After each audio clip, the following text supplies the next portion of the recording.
Alright guys, along with the kind of makeshift scenario of I got stuck in a rapids and all I could grab was my axe, I'm going to try to start the fire with my axe. Now I've already tried lighting this once and to no avail, but I've got my little prison match here, which is just a piece of little fat lighter and a cotton ball wrapped around the tip, and hopefully that'll work for me. And I got my ferro rod because I don't think this steel is hard enough to use with a piece of flint. So I'm not going to toss my equipment around. So I'm going to go ahead and start this fire.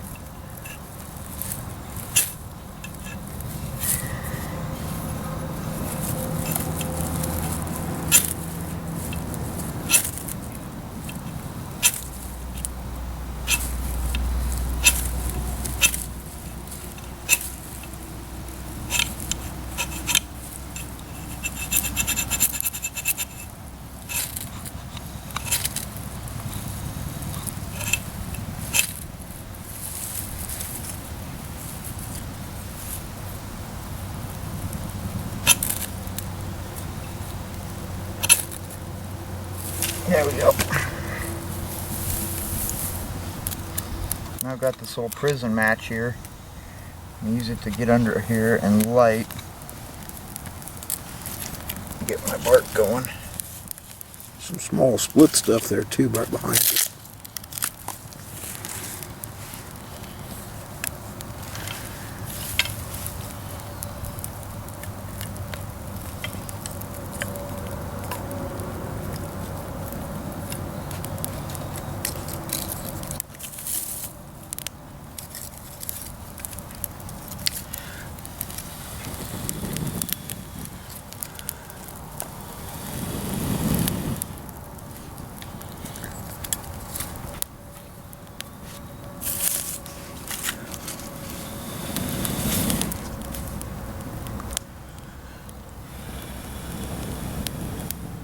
Well, Ryan, I would say that you have a sustainable fire.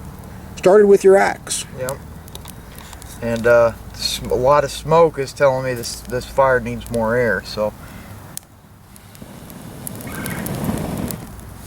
Some of that's a little damp, I think. But it's going to burn. Yep. All right. Alright, the professor's got his little ridge line here with his mest tarp from Bushcraft Outfitters, and we went out and up along these hay fields. They can get in to mow it, but they can't get the baler in to catch it, so this stuff just sits along the hay field.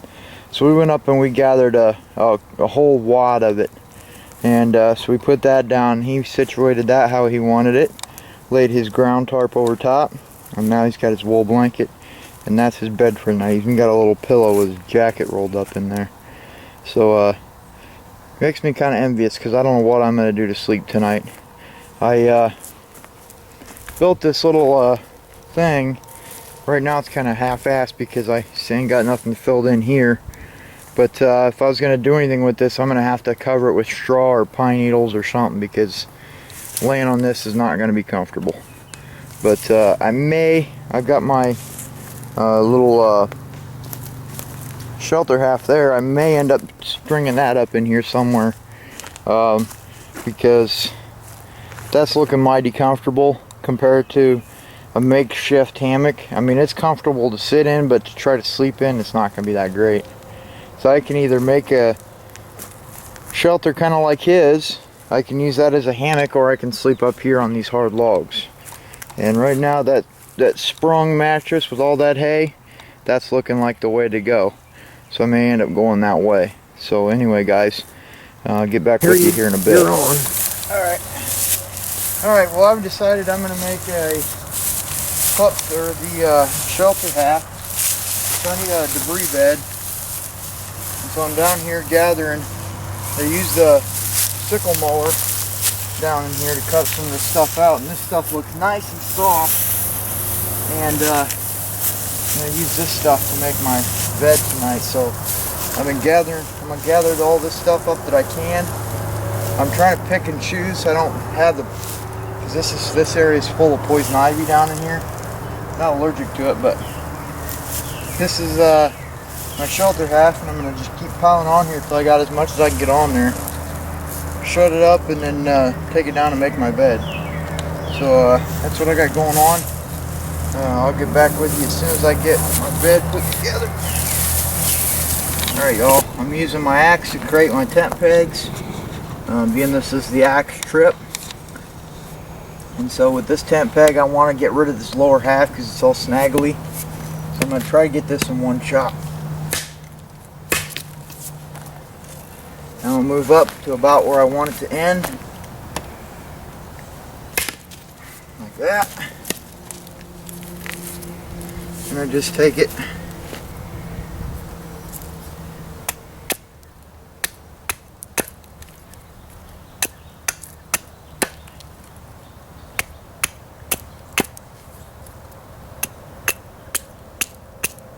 and of course it's going to break on me.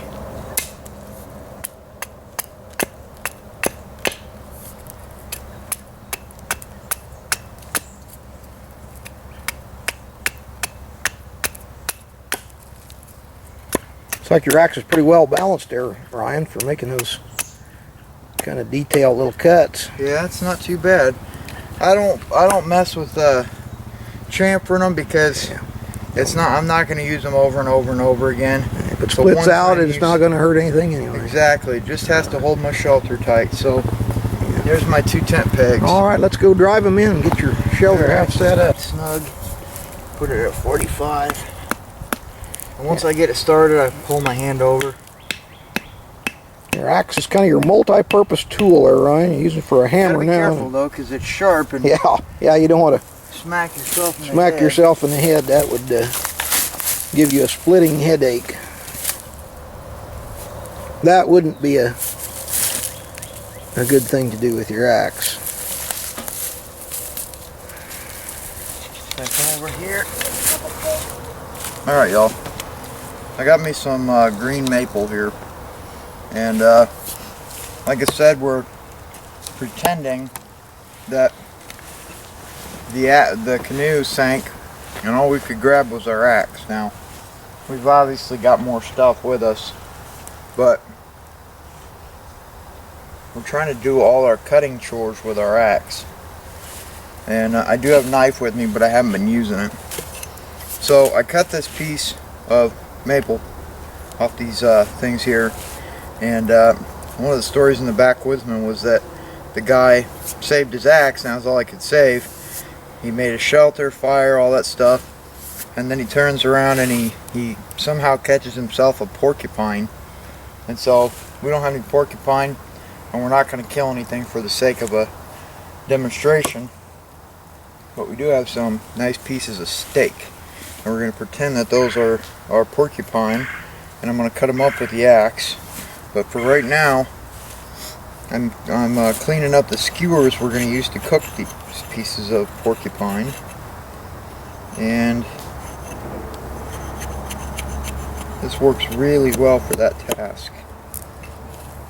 I can hold it this way and just peel it like that, or I can get it around here like this and use it more like a knife.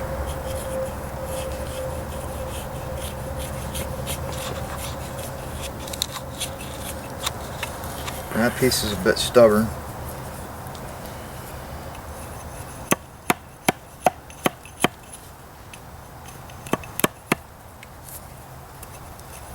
This is actually the most comfortable way to use it for this specific job.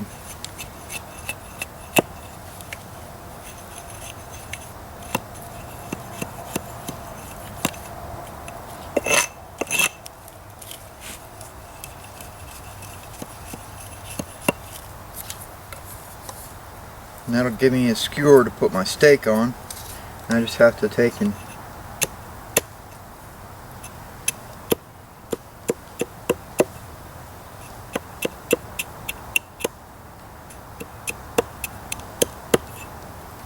now I've got a sharpened tip that I can use to put my meat on. Now I just have to sharpen this other end, which isn't too hard.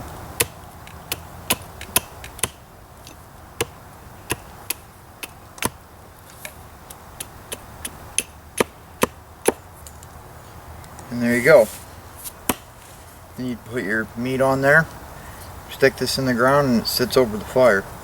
And I can see why, after using pretty much nothing but my axe all day, I can see why the guy in the story grabbed his axe instead of his gun or his pack. So that's it for now, guys. Alright, y'all, we're out here and we're going to pretend this is our porcupine out of the story. And I'm using my axe here, and I'm going to cut it up with my axe. So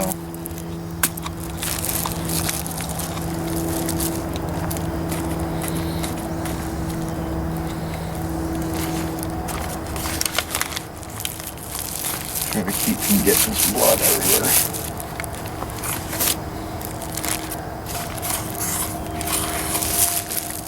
How's that work as a meat cutter there, Ryan? Well, I got this slick plastic underneath of it, so it's not doing too bad. I'm trying to keep from getting the blood everywhere, which I'm probably not going to succeed at, considering how much there is in here. Now, if that was a porcupine, man, you'd have the same problem. You know what I'm saying? Yeah. But if if I rock it across, it seems to work okay. Yep, I think what we want is just some nice thin strips, like about an inch wide like that. And then we'll thread those babies right on those skewers. So if I'm thinking if I... Yeah, maybe kind of rock it, kind of like a meat cleaver.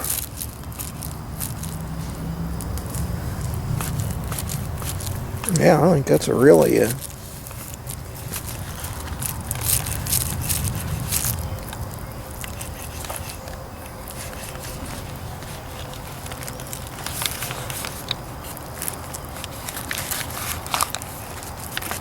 Once again, your axe is your all-purpose cutting tool.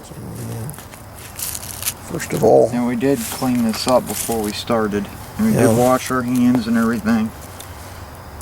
But even if you didn't, you know, you put that up against a fire, Right.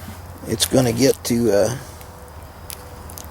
be 400 degrees up there. Any germs that were in there are going to be killed. So I guess a lot of it's kind of psychological.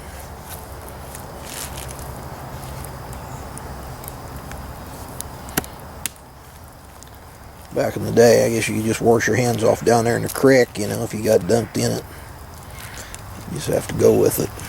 It's either that or not eat. It's not doing too But bad. I know that axe is clean though, because I saw you wash that off with water and then Wipe it down with a shemagh. wipe it down with a shemagh, which we know is totally sterile and free from germs. Hey, at least there ain't no coon crap on it. That's right. Oh, I gotta pay attention here, Ryan. Make sure I keep you in frame. I get to watching what you're doing here, and I forget to pay attention to my video.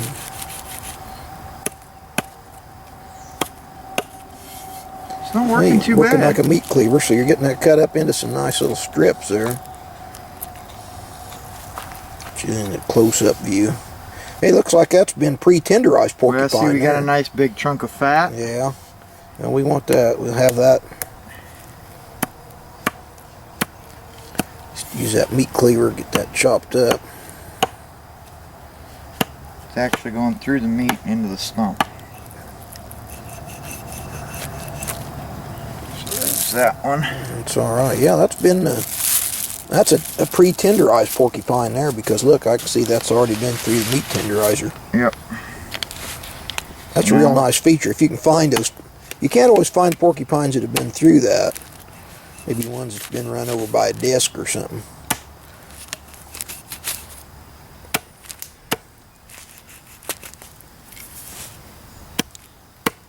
It'd definitely work though. I mean, if we had porcupine, I mean, it's I'm not pretty it's sure- not quite as efficient as a yeah, knife. it's not going to be down there for your. It's more like a meat cleaver, you know. You have Right. have a couple of those at home. For those big chunks of meat, sometimes you get that meat cleaver out and go to work on it. So it's just kind of imagine you're doing that, but that would certainly cut that up well enough to do the job. I mean, we're going to have meat to eat.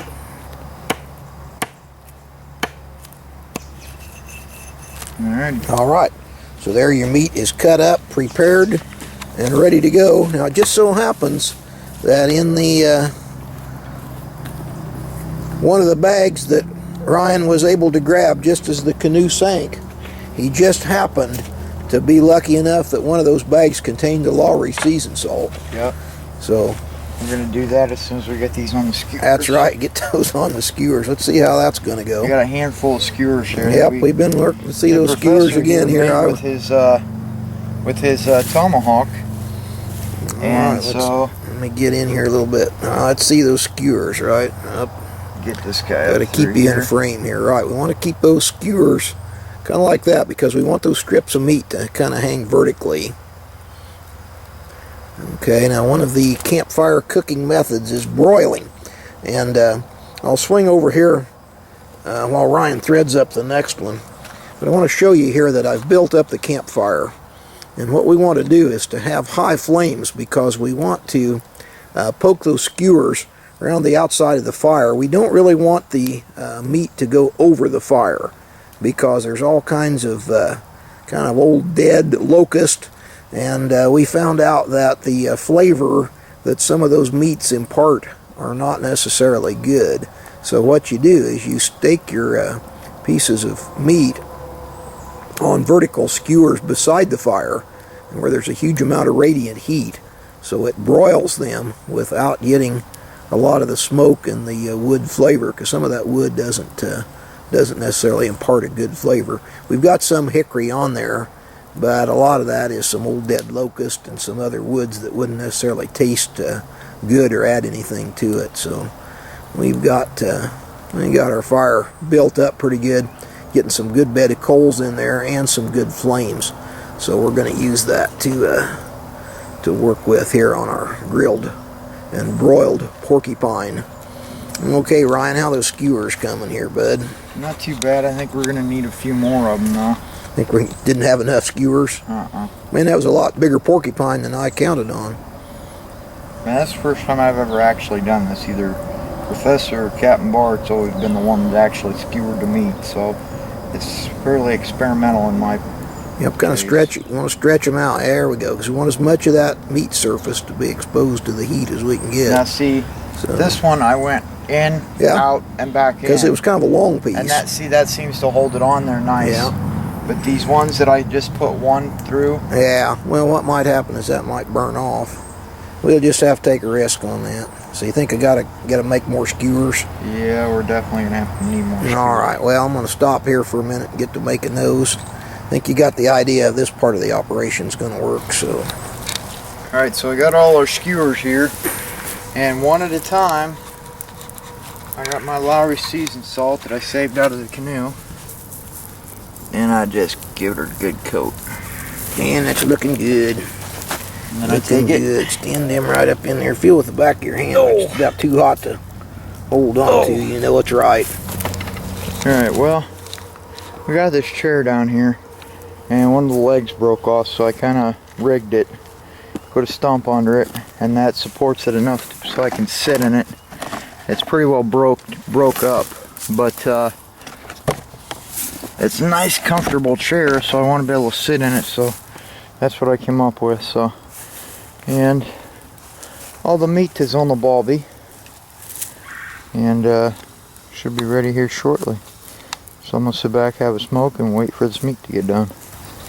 Alright, y'all, we had our steak, and it was, or porcupine, as we're calling it, and it was awesome. And now we're sitting here enjoying the evening. I have some coconut I found on the beach and a few pieces of fruit. So I'm gonna sit here and have my snack and some water and my makeshift chair because it broke off. I can tell you what, this stuff I'm standing on is really nice to stand in. I've been walking around barefoot, and it's like a mixture of very fine dirt, like powder, and then it's like real fine sawdust and broke up leaves, and that's pretty much all it is, and it's real soft on the feet. So yeah, we've just been sitting here, sun's setting over there, and just sitting here relaxing. Of course, I still got to go up and get pine needles, but not a biggie. And we just seen a deer way off and over in the other side of the hayfield. And there's Professor's bed. And that's going to be my bed. Of course, I'm not done making it. So, for a little while in here, I'm going to sit here, enjoy the fire and the sunset, and have me a smoke and a drink of water. And that's it for now, guys. Thanks for watching. Alright, y'all. Just made this lantern out of an old soda can that was down here and a candle that you can't really see it. There we go. I shoved up through the bottom and cut to open the door, and it's hanging by a little piece of snare wire. And right now it's reflecting pretty good.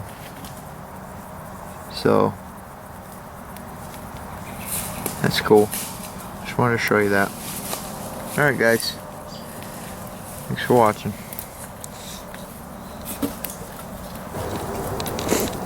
Alright, y'all. A little candle stub in here.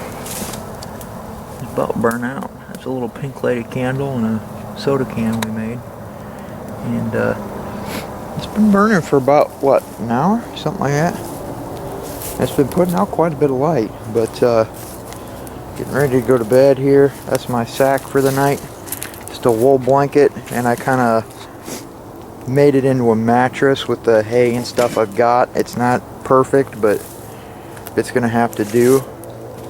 And that's my bed for the night. And I got my little shelter half, and the Professor's got his mesh tarp and his bed, and so we're gonna hit the sack here shortly. I've already had a nice hot cup of tea and sitting by the fire just relaxing. So I've got my little lightweight slumber sleeping bag, so I'm gonna use that, get inside that, and I've got a flannel shirt on, and I've got my this thing here. You guys know what I'm trying to say. A big piece of cloth. I'm gonna use my shirt and then that as a pillow, and hopefully not get too cold. So this guy is gonna go down here. There you go. It's about 2:30 in the morning,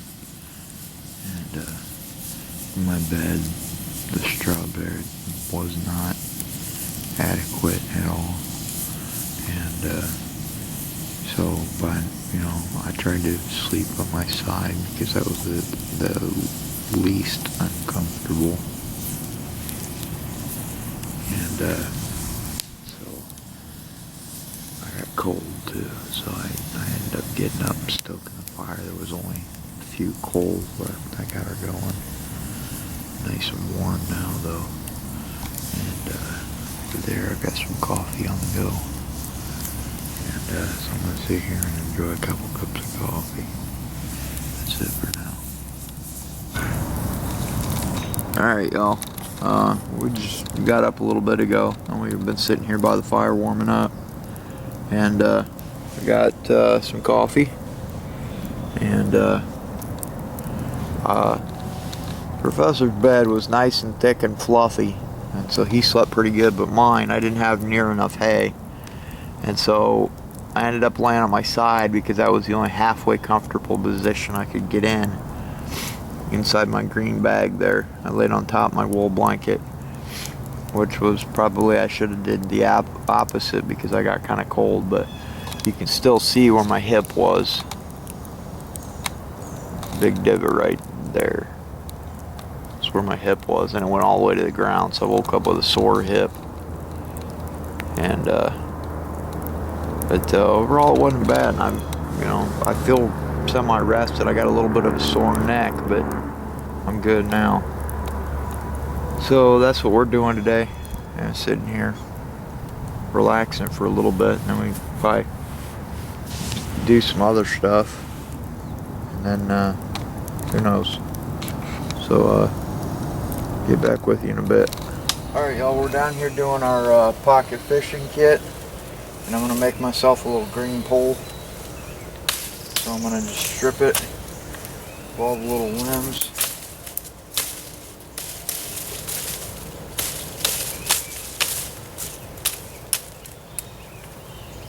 And that guy. And then clean up all the little nodes so it's more comfortable to hold.